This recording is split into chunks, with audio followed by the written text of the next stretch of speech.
I want to discuss two scenarios of women being emotionally driven into our frames. One is when a woman's beliefs are contrary to your frame, but you emotionally compel her into your frame. And I'll give you a great example of this. I have an old friend of mine, this was years ago, who looks like an albino version of Gary Coleman. He's got this bright red afro. He's about 5'1". And this one night we were out with a bunch of people, and one of the girls with us was this 5'11" blonde. And she was physically repulsed by the albino Gary Coleman. She even told him so. And he kept insinuating to her that she was going to sleep with him. And of course she let him know that wasn't going to happen. And he looked at her and he said, "Honey, you just can't handle me. You couldn't seduce me. You're incapable of it." And he kept dinning these words into her head.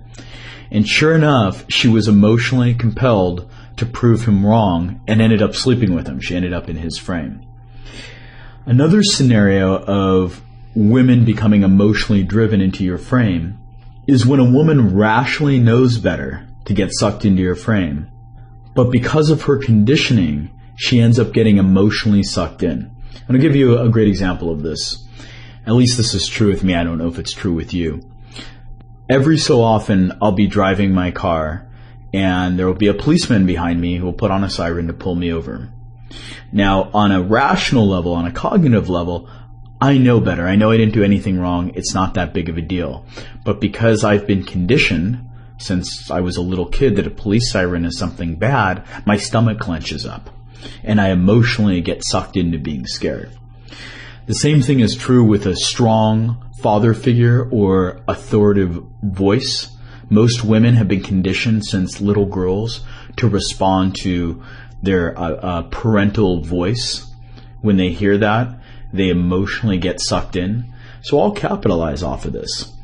If a woman, for example, inadvertently bumps into me, I'll say in almost an intimidating and a stone cold serious voice, "Ow, you bumped into me. I'm not just a sausage with feet."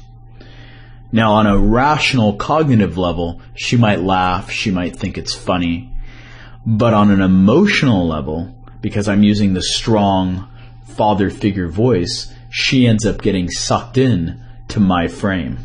And there really are two parts to emotionally sucking someone into your frame, both of which I'm going to talk about later on in the course. The first one is having the unwavering confidence that you're going to exert influence over the other person. The second one is using compliance triggers, which I'm going to talk a lot about in a little bit.